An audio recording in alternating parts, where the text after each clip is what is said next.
Welcome back to the Healthy and Happy podcast series. I am joined with a special guest here today, Valerie Sedgwick, and I'm really excited to have her with me and with us today.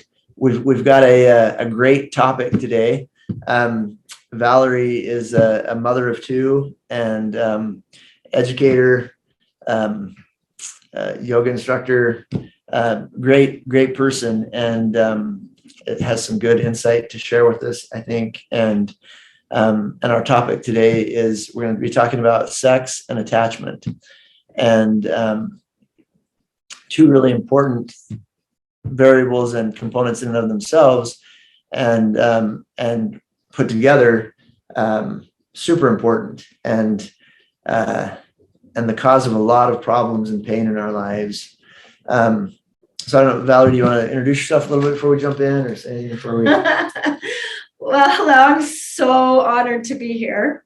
I honestly just, agreed to this because you're so amazing, and I wanted to coach with you for a long time. So I was like, hey, this is a way to sneak in there. That's right. Get a little coaching session. So I apologize to all of you that have to tune in. No, it's a great. It's a great watch me be coached. Yeah. So every attachment, every sexual encounter is an attachment moment, either a positive one or a negative one. And sexuality is a really important aspect of any relationship. And the two human needs that we have, the two fundamental needs that every human has, is to feel like we matter to the people that we're supposed to matter to, and to feel safe. And there's no domain where mattering and safety are more on the surface than the vulnerability that exists in sex and sexual relationships. And you've been through some trauma in this area. Do you mind just sharing some of your story? Not at all. Probably there was some when I was young, and I have some memory blocks. So when I was very young, but the biggest one was when I was 18. I was practicing the harp, the Harris Fine Arts Center, and a man that was posing as a teacher came down and asked me if I would help him with some scenery. He was posing as a drama coach. And so I went into this room with him, and he tied me up and tried to have his way with me. I'm a little feisty though. So I was able to get away before any real severe damage physically was done. Mentally and emotionally, of course, it was hugely traumatic, because here I am just practicing the harp, being my angelic self. Right, at 18, especially. And on a BYU campus, So, and I'm not, I know that has nothing to do with them. And actually, they had been trying to get this. He was a child molester, and he thought I was a lot younger than I was. And because I was pretty small. Anyway, long story short, so they were able, because of me, because I was able to get away, they were able to catch him. And then, so that was the first one that really, media attention, had to go testify in court. It was pretty ugly, and not a huge amount of support, just because nobody knew, this has never happened before. So how do we even talk about this? Right. So we're still not very good at talking about it. Right. I mean, and this was a long time ago. I know I'm not 18 anymore, in case you can't tell. But, so I think BYU, trying to do the right thing, they paid for 6 therapy sessions for me. So, and then I was supposed to be done. Yeah, you'd have to be really a really good therapist to kill that. Yeah, about 6 months after that was when I met the man that I married for the first time. And so obviously huge amounts of healing that had not happened, things that I've never been talked about. Struggled with, I can't really say an eating disorder, but I did get really thin. just wanted to run all the time. I'm a runner. We were talking about Mhm. that, and it's a huge stress relief. And I wasn't running to lose weight. I was running because I had to run Relief. away. Yeah. It was fight or flight. Like I Mhm. lived for And probably 20 years in fight or flight. which is really, really tough on the system. Yeah. The levels of very tough. yeah, like cortisol and Yeah. Really, our bodies are designed to be in that flooded emotional fight flight state for short bursts to deal with an immediate threat. And there, just as a little side, there are over 1,400 physiological things that have been identified that happen in our bodies when we become emotionally flooded, and from capillaries being dilated so that blood can go through them more quickly, blood being sent to the large muscle groups, pupils dilate, digestive system slows down or goes offline, immune system is compromised, reproductive system is compromised. Basically, anything and everything that is helpful in dealing with an immediate threat gets ratcheted up. Frontal lobes go offline because you don't want to reason and process. You want to be able to respond immediately, and anything non-essential for immediate defense goes offline. And so when you have that kind of state in an extended period of time, it really starts to wear on the body and to break things down, because it's like an engine revving at 7,000, 8,000 RPMs all the time. And it's really hard to maintain. So you just described me perfectly. And that's why I was never able to put on weight. I mean, it doesn't matter what I did. And of course, everybody is like, oh, you're so right, then you get selfish and you need therapy. And my period stopped. Mhm. And for 10 years, all through my time, I got married, and the day that I got married, my period stopped. And so for 10 years, they're all like, well, it's you. And, just stop running, stop. Right. Just sit in front of the TV and eat bonbons and, all those things. That'll make things better. Oh my gosh. It was so the thing that I wanted the most, because family is everything to me. And I helped raise my younger sisters. I mean, yeah, just. You mentioned she's one of 9 girls. Middle child, number 5 of 9. Yeah, 4 older and 4 younger sisters, and brilliant, amazing women, very driven, talented, gorgeous. Yeah. So how this is an inadequate question, but how do you feel like that sexual trauma affected you going into your marriage? Well, first of all, I didn't know anything about sex because my dad was very busy and absent, and sex was not talked about in our home. It was a taboo subject. So having the abuse be the only time that I received attention, exposure, one-on-one attention, really did a number to me, because then everything was skewed. I could not figure it out. I just felt like I was in confusion all the time, and I didn't know how to please my husband. I didn't know how to make him happy. And that was everything. I mean, I had to have his love. I had to have his approval. And so I put him through school. I worked 4 jobs. I put myself through school. I just did everything. I did everything so that he could have this easy life. And then at the same time, I was trying to start a family, but couldn't even menstruate because I'm running like crazy. And it was just skewed. That's probably more answer than you wanted, but no, it's not. I tried to give him everything that he wanted, but it was just messed up. And then of course there was some pornography going on, and so it was just me trying to fulfill his fantasy sexual fantasies, not knowing at all, and never feeling safe. Never. I remember one occasion in our 17 years together that I felt enveloped in being okay who I was. I wouldn't even call it love, but I felt like he wasn't looking at me with disdain or rolling his eyes or Contempt. I just drove him crazy. So it was rough. It was really hard. And so of course it ended in, I finally did get pregnant. Yeah, it was really hard. And then that's what gave me the courage to, I was like, I don't care what anyone else says. It was hard because he, on the outside, everything was perfect and very good looking man, great family.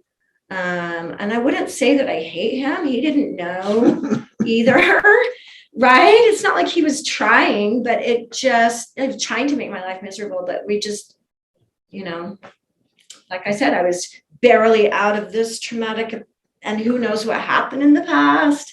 It was never talked about, that I forgot about, that I just blocked out. And I have like even years of our marriage, chunks of our marriage that are just gone. I mean, you don't have kids. Kids are what help you mark time, right? Right. So they do you go for 10 years with no kids, then it's just like, okay. We were in Southern California too, so the weather never changes. Right. So it's like, are we decorating for 4th of July or Christmas? Right. Anyway. You bring up one of the most difficult aspects of sexual abuse, and that is really the emotional confusion that takes place, because, and I don't know if this was the case in that encounter, but a lot of times in sexual abuse, being touched sexually feels good, and being turned on feels good, and having somebody desire us and want us feels good. And so in sexual abuse, there's this really confusing dynamic where you feel so violated and traumatized and unsafe, but then sometimes physically you feel good, or aspects of the attention feel good, and then you feel guilty and shame for that. And it just creates this ball of turmoil that is really, really difficult to work through and to make sense of. Right.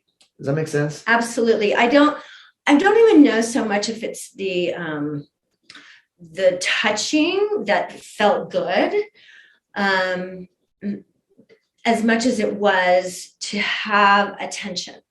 I was so starved for attention that just to have someone notice me and want me in their presence. Right. Want me. I mean, that's what's going to make me cry. I mean, it was just like, I just never felt like, I remember I used to hide when I was growing up just to see if anybody would notice if I was gone, and they never did. And I know I'm not feeling sorry for myself, and I'm not blaming. It just is. Well, no, don't minimize what the first and primary need that we have is to feel like we matter. Right. And we want to feel right. We want to feel like we're important. And that's not weakness. So that's the craving that it fulfilled for me. Not the touching so much. Not that. You can tell I'm a pretty physical person, and I always have been. And I was dancing all the time and laughing, playing, and that's why nobody ever knew what was going on, because I just dance everywhere I go. My son makes fun of me when I run. I look like I'm dancing. But anyway, so I don't even think that it was the physical so much as it was the, wow, I want you, not her, you. I want you. That feeling is what was like, right. He chose me. I'd never been chosen before. Yeah. And that's passionate love. The research shows that there are 3 kinds of love that help us feel a sense of worth in a relationship, or a sense of mattering in a relationship, and they're companionate love, altruistic love, and passionate love. And altruistic love is sacrificial love. Companionate love is like buddy love. You know, I like you. I like spending time with you, running errands with you, playing games with you. It's friendship. And passionate love is exactly what you're describing. You are uniquely special to me. I can't just unplug Valerie and plug in Jenny and have it be the same. Right. You know, Valerie is uniquely special to me. And sexuality is included in that passionate love because ideally that's part of what makes you unique to me, right? Is that we share that aspect of our relationship with just each other. But it's more than that. It's not just about sex. It's about you being and feeling uniquely special to somebody. Yes. Yeah. That's a good point. So can I ask a question? Sure. So how do you foster that? I mean, when you haven't had it, I feel like I do now because and I know about it. What's it called? Your primary relationship. Mm-hmm. Primary attachment relationship. Primary attachment. So, because I studied a little bit, a lot, not just a little bit, but a lot, because I'm passionate about healing myself so that I can give better. Yeah. I don't want to focus on me. It's boring and selfish. But anyway, but necessary. It's okay to matter. Not for you. It's okay to matter. Okay, it's okay to matter. Anyway, long story short, I know right now God has been my primary attachment for the past couple of years, and I've never felt safe in that relationship, but I do now. And so I feel safe being me. For the first time in my life. I feel safe showing up 110% in my body as me. Here I am. I am. Take it or leave it. I'm good. Which is really, really awesome. And what attachment does help. You know, attachment helps us be able to. So the primary tenet of attachment theory is a secure base. Secure base, that's the word I was looking for. And a secure base is defined as a safe haven to go to and a solid foundation to launch from. Okay, yeah. It's both of those things. It's someplace that we get to go to. That makes sense. That second part. Go ahead. That safe haven, that place to launch from. That's the part. So even though if I did feel safe with my Father in heaven, I wasn't launching. I was retreating, continually retreating. I'd go out in the world and then I'd get my feelings hurt, or I'd try to have another relationship, etc. And then I'd have to retreat back because it was so scary and it hurt. And these past traumas that hadn't healed. Yeah. And so I was wondering if I could ever have a relationship. Right. And so I still wonder that sometimes. But. Well, and the scary thing to me, one of the scary things to me is what the research shows and what I see constantly is just how frequently we get exactly what we expect. And attachment plays into that a tremendous deal, because if you don't feel like you're going to matter to the people that you're supposed to matter with or to, and if you don't believe or feel like you're going to be safe with the people that you're supposed to be safe with, then we engage in relationships in ways that get that. We are attracted on a subconscious level, and we attract to us on a subconscious level people that treat us the way we expect to be treated. So true. And so if you don't heal that and fix that, then you keep getting what you expect. And so by being able to address that and change those expectations, you open up, because there's plenty of everything in the world, right? You can find somebody to treat you really poorly. You can find people to be avoidant. You can find people to be hot and cold. You can find people to be abusive. You can find, there's all kinds, right?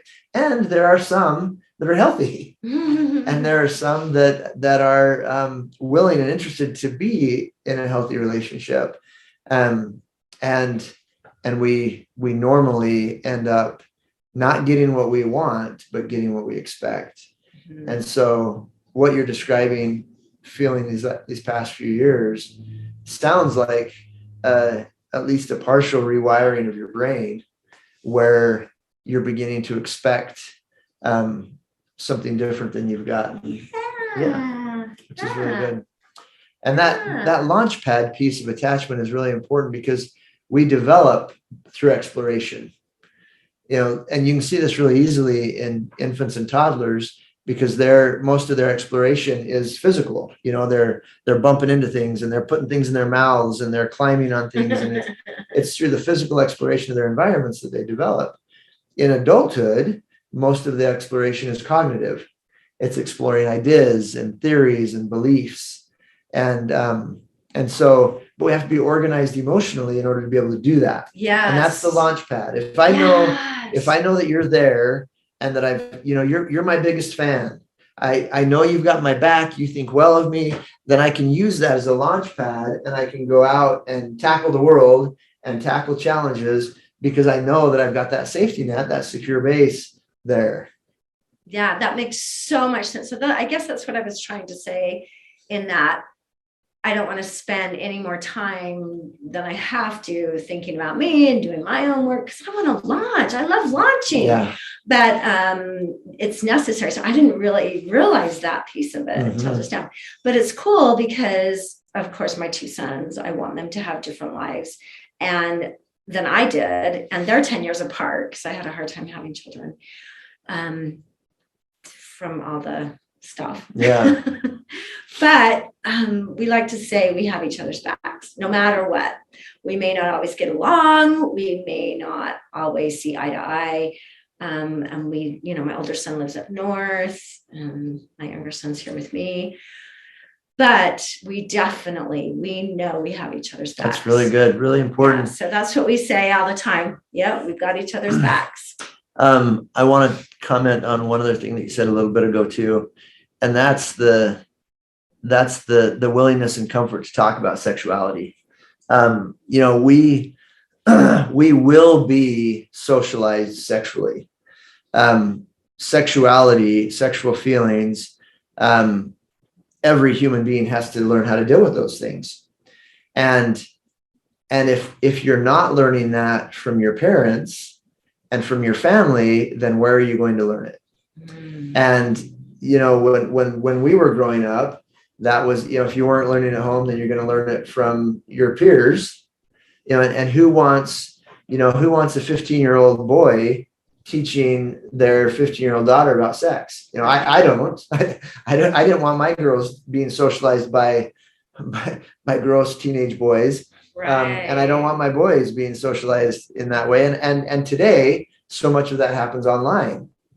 And the sexual milieu on the internet with pornography and all that is involved there is such a skewed portrayal of healthy sexuality or sexuality. I'm not sure that there is a portrayal of very much healthy sexuality.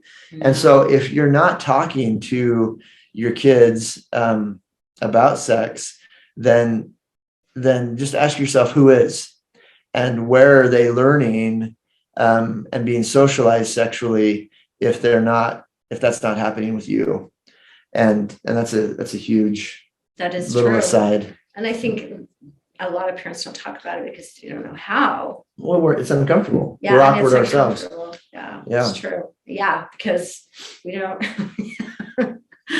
So many aspects. I'll just leave it at that. So if you're okay, let's kind of move forward with some of your sexual journey. Okay. So as you got into your first marriage, what was the sex and attachment relationship like? No attachment. Very much get her done. Take care of, very ego driven. Take care of business for him. And for me too, because my whole ego is based on pleasing him. The one bit of advice I got from my parents about sex when I got married, one sentence: whatever he wants, you do. Oh. And I had no clue. I had no brothers. I had no nothing. I knew nothing. Can I just say that's really bad advice? Sorry, I shouldn't have maybe said that. No, you should. I just want to make, because a lot of people have messages like that, and I just want to make clear that that is not good advice and not healthy. Not good advice, and it actually, was really detrimental. Anyway, so yeah, I had to work through all of that, but pretty much on my own. But I figured out that was not good advice, because there's no making him happy. I could not please him no matter what I did, or worked 4 jobs, put him through school, did everything that I could, cleaned the house, made the meals. Trying to be enough. And so that's what it was. It was just trying to feel worthy of his love. So, or just even his attention. Just like you said, I just wanted to feel like I even mattered to him. We lived pretty much separate lives. Which sounds like a continuation of what you expected. It is. Growing up. It is. I can own that. That is, why would I expect anything different? I didn't matter when I was growing up. And there's a difference between blame and explanation. Okay, so I'm explaining. Right. Yeah. Thank you for saying that. Yeah. It's not. It certainly isn't your fault that you landed in an abusive situation, and it certainly isn't your fault that that you chose that. It's what I knew. It's what you knew. It's what I knew. So of course that's what I went with, because my subconscious knew. I have my whole life tried to figure out my subconscious and how to, study all of that. It's fascinated me. And because for this very reason, I wanted to change it. I wanted to change what I was attracting. But then I just couldn't figure out how, because the emotion happens so quickly, those emotional responses. And that's what we attract from. We don't attract from our thoughts. No. We attract from what we're feeling. And so hearing some of your things, Carrie, and working on them, this is what I do all day long. And what she's taught me is practice how you want to feel. Practice that feeling. And now when I teach yoga, when I'm working with other people, then that's what I say a lot. Okay, what does that feel like? What does that feel like in your body? I had zero clue what it felt like to be loved. That's where I started. Yeah. What does that even feel like? I don't even know what that feels like.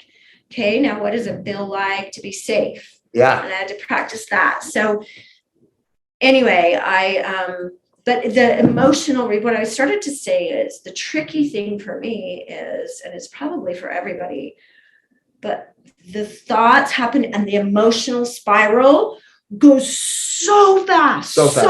And I dump into fight or flight, and then I'm paralyzed, and I just have to, I've learned I just have to let it pass. But at least now I know what's going on. Right. But I still am dumping into fight or flight. I mean, even just a year and a half ago or something, I was planning on selling everything that I had because things were going wrong, and hopping on a bus and disappearing and letting my son go live with his dad and the one that's living with me. And I'm like, I'll just disappear. Nobody will even somebody come notice. Find me? Will somebody even come find me? I mean, this was just a year and a half ago. So yeah.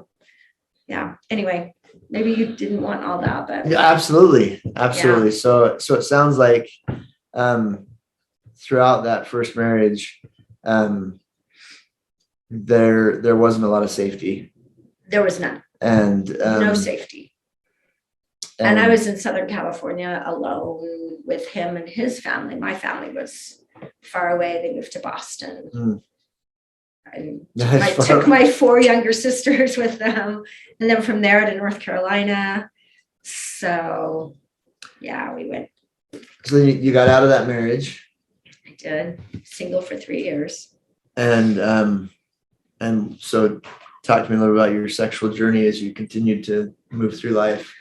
Well, I did. I'm ashamed to say, but I did have a couple boyfriends in there. I didn't really, we just messed around. I can't say that I like full on, but I would say it was more of a plateau. I was in a hiatus. I was just kind of like, oh, okay, this is me now. I'm going to just chill out because I don't have to be in fight or flight. So a little bit of reprieve. A little bit of a reprieve, but then there was a man that I needed to escape, and I was still living in the place where I had been when I was married to my first husband, and so I just basically needed to escape.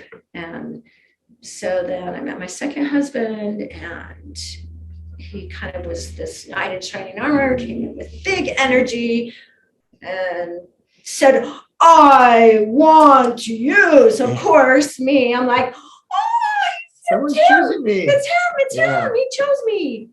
And then so swooped us, brought us to southern Utah, which I was so happy to be out of California and feel safe.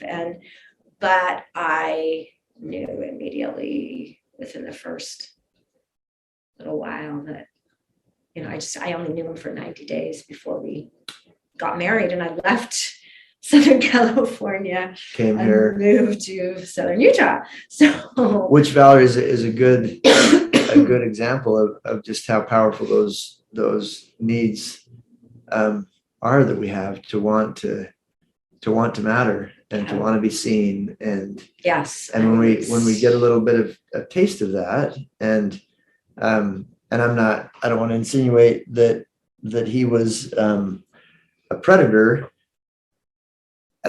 because I don't know. But at the same time, some people really pick up on that thirstiness and jump on it. Yes, it's true. Yeah, that is precisely what happened. And once again, he is on his journey, and we just happened lots of learning.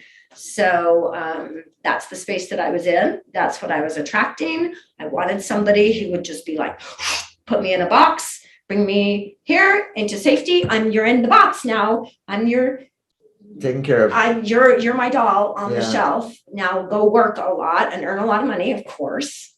And so kind of a repeat of the same, except for not so mean. This was more just like nothing. Indifference.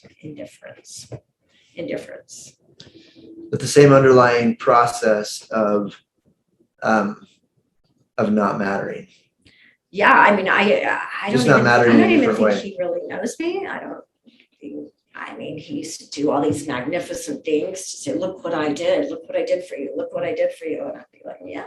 And it was super nice, but, not at all like what I would have chosen. But at the time, I'm like, I'm so agreeable, and, I can love everything. And so I'm like, okay, this is great. And I can make this work. And I have my younger son from my first marriage, and that I brought to Utah, and I'm like, I have to make this work for his sake. I have to make this work. And I had like cut all strings and moved here. And so, I had so many panic attacks, like almost every day. So back into fight or flight. Like, what have I done? Now what? And what was that sexual relationship like? For the first probably 6 months, it was really intense, and then very little.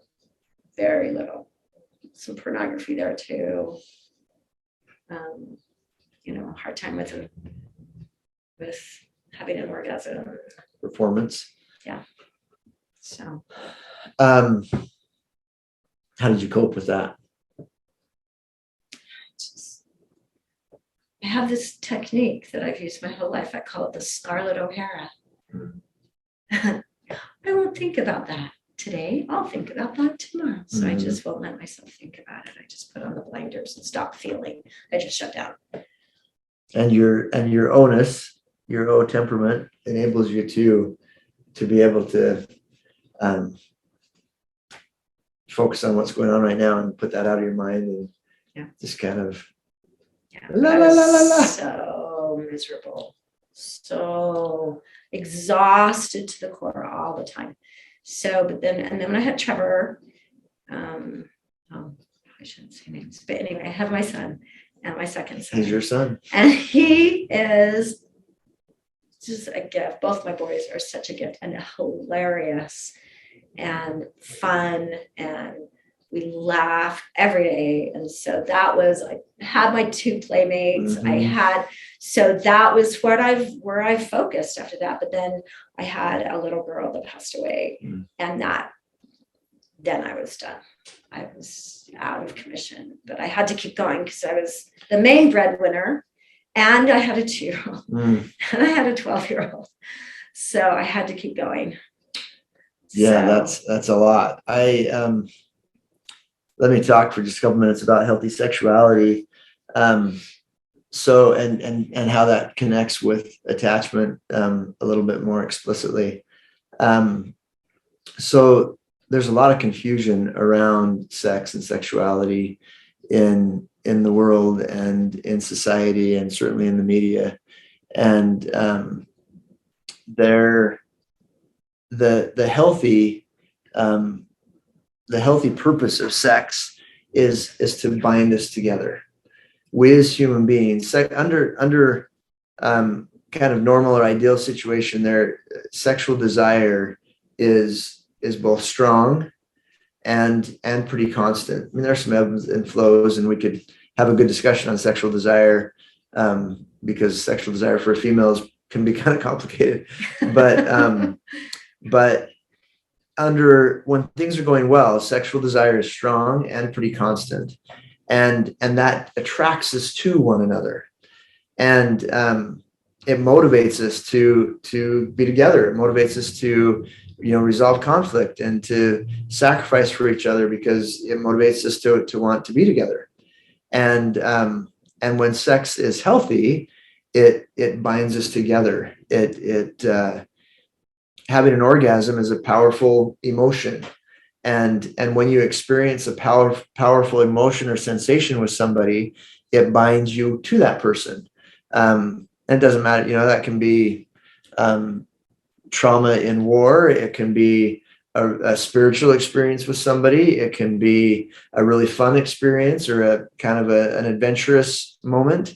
But when we experience intense emotion with somebody, it binds us to that person. And so sexuality and orgasm is powerful. And so when you experience that with somebody, it binds you together. And so ideally, healthy sex is about having the a safe adventure, a safe vulnerability with somebody. And the attachment process works as, when we become disorganized emotionally, and that is anytime we're experiencing intense emotion, when we're sad, when we're scared, when we're nervous, when we're embarrassed. But it's also when we're experiencing an intense positive moment, when we're really happy, when we're turned on, when we're joyful. All of those kind of vulnerable emotions create an attachment moment. And healthy treatment of that is to vulnerably turn toward the attachment figure. And then when that happens, when he or she responds with sensitivity and availability to that vulnerability, then we get reorganized emotionally, and we're able to return to exploration. And sexuality is a healthy sexuality is a fun and enjoyable exploration with somebody else, ideally. And so two of the things that really get screwed up in terms of attachment and sex is not vulnerably turning toward the attachment figure, not giving them an opportunity to be there for you sexually, and then also not responding with sensitivity and availability to attachment moments. If that makes sense. That was kind of long. That makes sense. I love it when you're explaining the disorganization, I love that word, that you use between this and this and this, and what's going on, and what I'm thinking and what I'm feeling. Because like I said, it happens so fast, so quickly. And then I'm just like, I don't know what to do. Yeah. Like, what do I do? Right. That's been my question my whole life. How do I do this? I want to do what's right. Right. I want a healthy, happy family. I want it so badly. So you vulnerably turn towards somebody and you assess whether or not they're willing to meet you in healthy. We probably better end. We might have to have a second segment on this. There's lots of good stuff that you've shared and lots of good thoughts here. I just, I want to punctuate how important healthy sexuality is to a relationship and how powerful a tool and a context it is to help us feel like we matter and that we're safe with somebody. And I really appreciate your courage in being here, and your vulnerability in sharing, and any kind of closing thoughts that you have or that you'd like to share. So helpful. Thank you. Thank you for your inspired questions and helping me to understand my journey a little bit better so that I don't have to feel like I'm broken. And that you're not. You've had a tough journey and you've had a lot of trauma, obviously. And you're a great example of continuing on, and you've got a lot of life left. Yeah. And there's every reason to have hope. And what has happened doesn't have to determine what does happen. Yay. Thank you. So, now I'm gonna cry. Thank you. Thank you. And thank you for listening in. And we'll catch you next time on our Healthy and Happy podcast.